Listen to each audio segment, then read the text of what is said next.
A este webinar. Eu não vou dizer boa noite, nem bom dia, nem boa tarde, porque afinal este webinar ele vai ser assistido neste momento por vários interlocutores, né, que estão conosco, mas nós também vamos ter aqueles que vão assistir em um tempo distinto, diferente, e por isso que já nós entramos na primeira característica essencial do que é o webinar. Então, nós estamos transmitindo esse webinar via Facebook e também via plataforma do YouTube.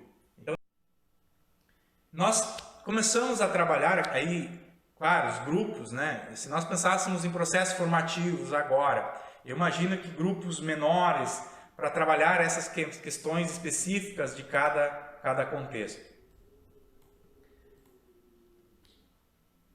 Essa imagem, para mim, fala muito. De a gente olhar para a nossa experiência, olhar para o nosso espelho. Como é que nós formamos os professores? Como nós nos formamos professores?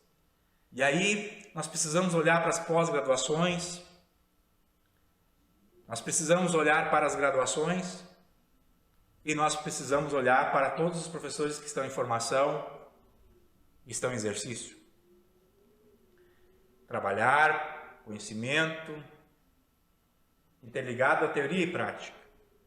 Nós precisamos praticar o uso das tecnologias. Nós precisamos, sim, pensar em atividades teóricas, mas nós precisamos avançar em atividades práticas em que o nosso estudante, professor, nós enquanto professores, vamos testando coisas. Então, é fundamental que a gente precise pensar isso nas universidades, nas secretarias de educação, nas escolas, tá? Indiferente se é no contexto da escola pública, se é no contexto da escola comunitária, se é no contexto da escola particular, em todas as instituições. Todos estamos diante desse desafio. Alguns, claro, têm algumas questões já um pouco mais implementadas, mas nós temos poucos casos ainda que nos mostram uma efetiva aplicação de metodologias para processos em que nós não estejamos juntos geograficamente.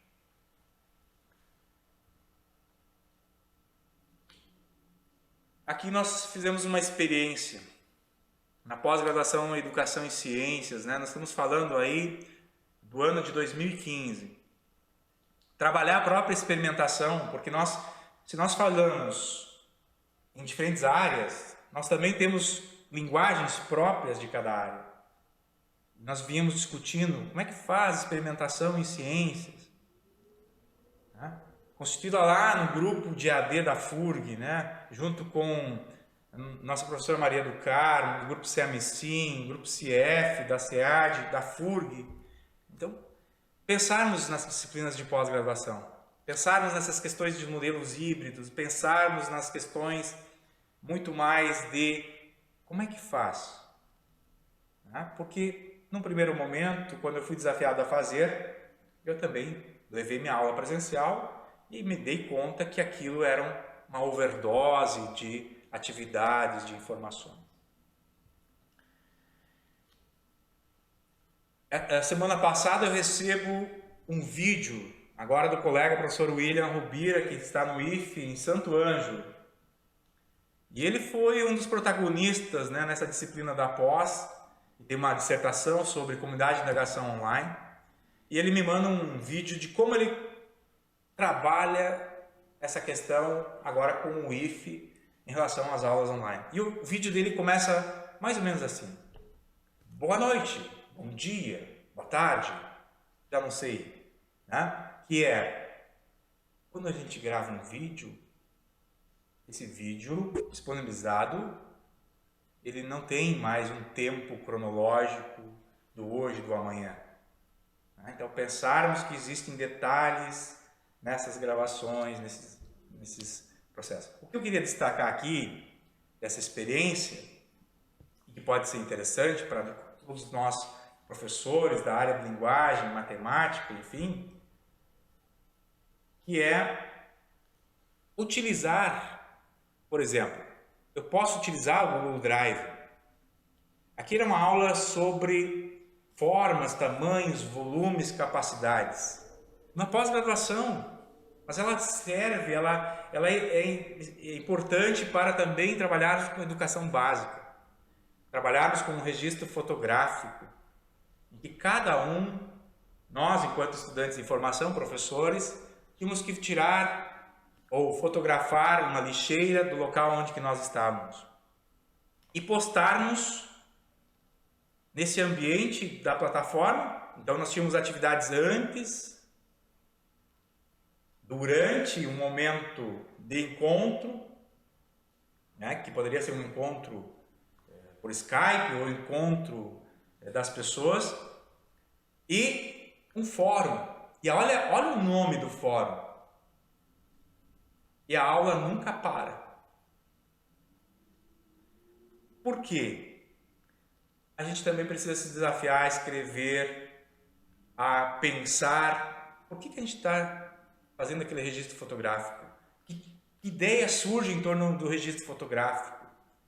Porque o registro fotográfico é uma atividade inicial para se operar sobre aquele conceito de ideia de volume, tamanho de lixeira e tal.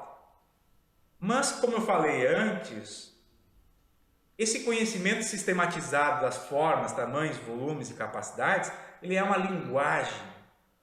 Ele é uma língua estrangeira que eu preciso me apropriar. Então, precisa ter um momento posterior de interação com esses artefatos que nós captamos, disponibilizamos de forma colaborativa, e nós pensarmos a aula, pensarmos o que fazer com todas essas lixeiras. E vejam, esse ambiente colaborativo, ele nos leva a aprender uma língua estrangeira. Precisa ter mais do que uma atividade orientada.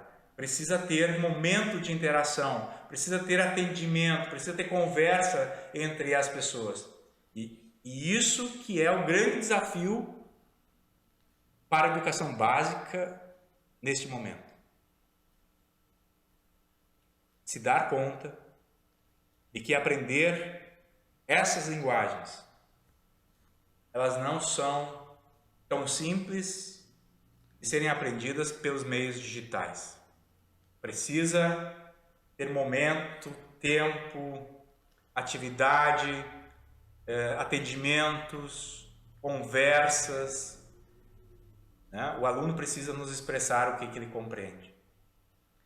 Esses materiais gráficos que estão aí não aconteceram naquele momento, naquele tempo de encontro síncrono, presencial, de que o pessoal está calculando ali o volume e tal.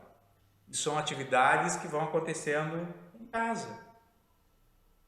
A aula inicia com a fotografia, mas ela até hoje está aberta. Ela continua, ela se transforma em material, e veja quanto material. Porque é importantíssimo também nós pensarmos em o que nos acontece em uma aula. Se nós estamos no contexto online, o que será que nos acontece?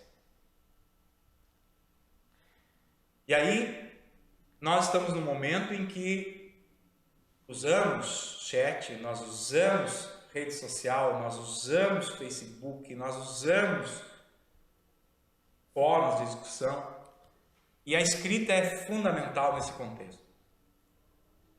E a grande questão é, o que nós, enquanto professores, podemos fazer com as perguntas que os nossos alunos têm a partir do material inicial que nós enviamos? Eu chamo a atenção que ali nós éramos 5, 6, uma turma pequena. O que fazer com as perguntas emergentes de uma aula? Então, porque é importante sim, nós temos a linguagem dos artefatos, todos esses materiais que a gente disponibiliza para o aluno, vídeo, texto, a pergunta, todos os materiais são artefatos. Só que tem a cocriação com as falas do outro. Amanhã Depois, com muito cuidado, vou ler todas as perguntas e interações que estão disponíveis no chat. Estes materiais, obviamente, eu vou transformar. E com isso, eles também me transformam enquanto professor. Sim, eu compreendo que nem todos estamos preparados para tudo isso. Mas pense que nós já temos muita experiência, muitas ideias, muitas práticas implementadas nas instituições que funcionam. Nós já sabemos o que não funciona. Overdose de informações não funciona. Daqui a pouquinho eu preciso terminar aqui esse webinar. Por quê? Já é muita informação. Então a gente não aprende só com o artefato. Coloquei um simulador na minha aula, coloquei um experimento na minha aula, coloquei um vídeo. Aquele vídeo tem linguagem. Coloquei um parágrafo escrito, é uma linguagem. Mas se o aluno vai lá e faz uma pergunta, ele tem um modelo que explica, ele tem um outro colega que vai ler no ambiente virtual. Então, esses são grandes desafios que a gente percebe, sim. Esses desafios que vão permear a compreensão de como nós vamos poder aprender nesses meios mais digitais e os desafios do que propor de atividades. E tem um outro desafio que é a apropriação tecnológica. E tem um quarto desafio, que para mim somos infopobres. As nossas universidades têm limitações de estrutura tecnológica, nossas escolas têm limitações, as nossas casas têm limitações. Então, tudo isso impacta. Mas temos o lado positivo do número de pessoas que já têm smartphone conectados e tal. Então, por isso que eu vejo assim, como muito desafiador querer transformar agora a educação básica em online. Não, façam uma reflexão. Pensem que nós temos alguns desafios muito grandes e eu visualizo que talvez não seja o momento para fazer isso. Vamos fazer algumas atividades. Vamos pensar em algumas questões. Ver como os alunos interagem. Vamos fazer algumas simulações. Isso é importante para nós, professores. Mas não há como fazer isso de forma uniforme para todos. É uma opinião pautada na nossa experiência. Pode haver discordâncias. Isso é salutável. É importante que aconteçam discordâncias, que nos mostrem outros exemplos positivos, né? Porque isso é fundamental. E a pergunta que eu sempre faço é isso. Aula online seria isso? Ter a plataforma, ter a interface, colocar o material, interagir, abrir a aula que não tem mais um determinado fim. Seria isso? Então, quando a gente trabalha com professores da educação básica, a gente buscou já alguns exemplos de formação e até de pensarmos em incluir isso na educação básica. Nós já fizemos alguns projetos com escolas, né? Nós já tivemos alguns exemplos e algumas compreensões nós já tivemos. Esse é um caso de uma atividade que eu vou chamar de aula online, de atividades experimentais para o ensino médio e fundamental, em que nós usamos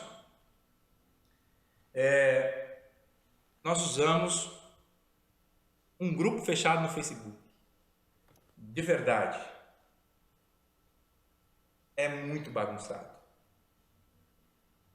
Te dá muito trabalho enquanto professor fazer a postagem, porque aí chega um aluno, um colega, faz uma outra postagem no grupo, você não tem uma sequência. E vocês sabem que estrutura de aula, precisa ter uma sistematização do professor. O professor precisa sistematizar. Ele precisa organizar. Essa é a nossa grande função. Organizar as perguntas. E claro, ele pode ter apoio do estudante, apoio dos colegas, enfim. Mas é a responsabilidade do professor. E nessa aula nós fizemos a organização com colegas geograficamente distantes. Esse é um termo que temos usado para não caracterizar EAD e não caracterizar o offline. O online na ideia de que as pessoas estão próximas, independente da posição geográfica em que elas estejam.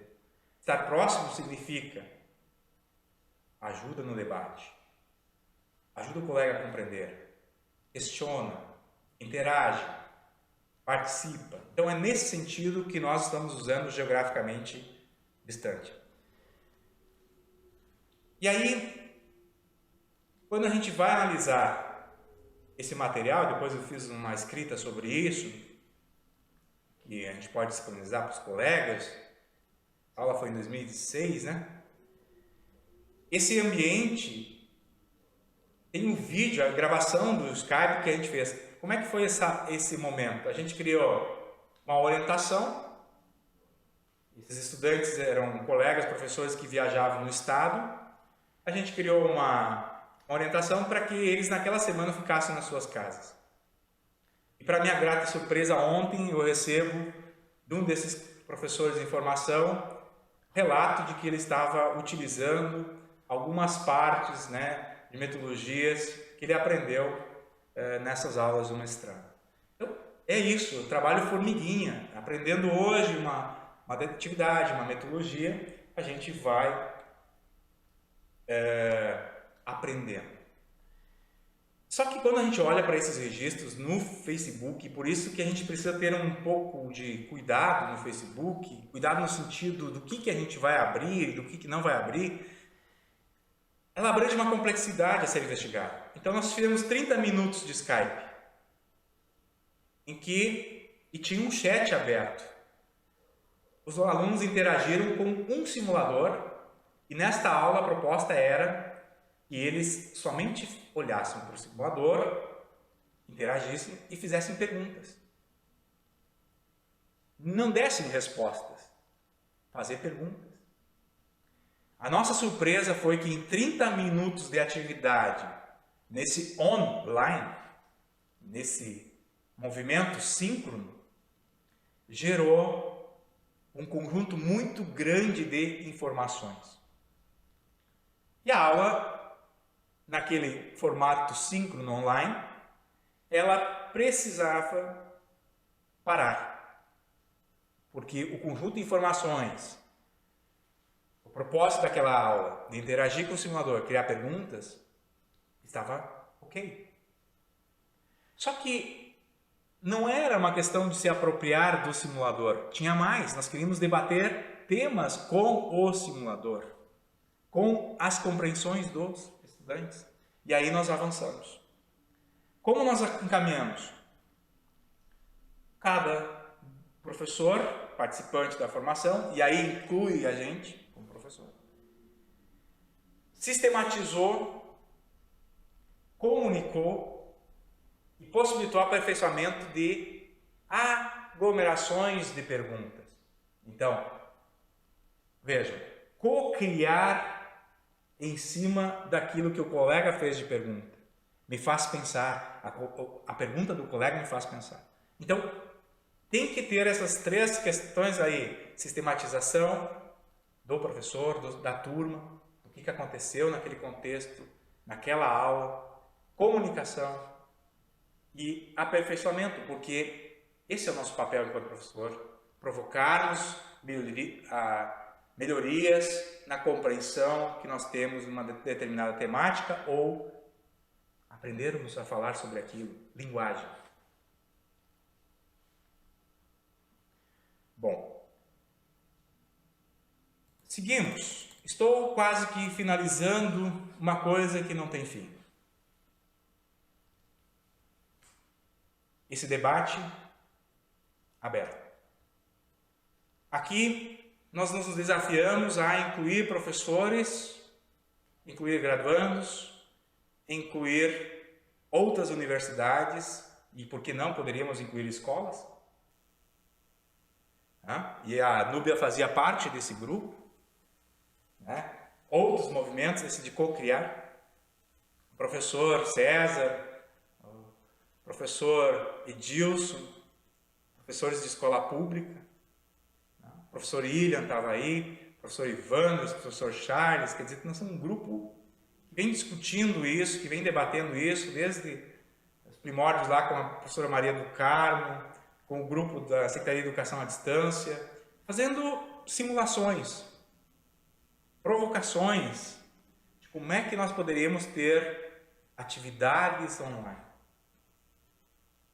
É cansativo, é desafiador, mas esse é o nosso trabalho, enquanto professores, enquanto sujeitos que estamos predispostos a aprender nesse contexto. E imagino que temos muito. Eu queria destacar essas duas pessoas neste exemplo, né? Nós estudamos circuitos elétricos em que eles foram desafiados eles a montar a aula. Nós podemos desafiar nossos estudantes de educação básica a montar uma atividade, nos mandar um vídeo, ele falar sobre as compreensões que ele tem de matemática num processo mais inverso, investigativo, né? Propositivo, colaborativo. Professor Edilson e professor César, professores da rede pública. E eu sei que o professor Edilson, né, tem vários bons exemplos aqui em Rio Grande de uso das tecnologias no contexto da educação básica. Então ele usa de forma bastante instigante com seus estudantes. Então é um professor que nós podemos contar com ele para ele nos auxiliar a formar uma rede de discussão dentro da rede pública. O professor César também como gestor de escola. Então, dois professores que participaram da disciplina. Neste caso aí, eles trouxeram um problema de como trabalhar circuitos elétricos na escola, no contexto da física, da química. Não quero debater isso nesse momento. Queria só mostrar uma proposta. E esse vídeo de 3, 4 minutos foi o ponto de partida dessa aula online. O ponto de partida foi o início. Ela nunca mais terminou. Hoje nós ainda buscamos registros dessa aula no ambiente virtual. Ela tem continuidade. Teve a sistematização de ideias. Então, ter fóruns de discussão. O professor construir um material que sistematiza do que surgiu é importante. Ter leituras complementares para a gente dar conta das coisas que foram surgindo durante a aula. Então, são movimentos. E veja, esses movimentos geram escrita, geram experiência. E isso materializa a construção conjunta. Essa materialização pode ser junto com os estudantes de educação básica, pode ser da graduação, da pós-graduação. Trazer nossas experiências, gravar os nossos vídeos.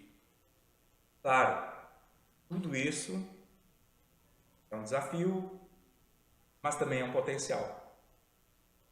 As redes digitais nos potencializam, nós temos registros das nossas atividades. Né? Nós temos possibilidade de voltarmos e vermos como é que está indo essas questões dentro desse contexto. De forma geral, nesse webinar, queria trazer essa reflexão, esses materiais, para ter um ponto de partida, um ponto de discussão, né? Porque com certeza outros pensamentos, sentimentos e ações nós vamos ter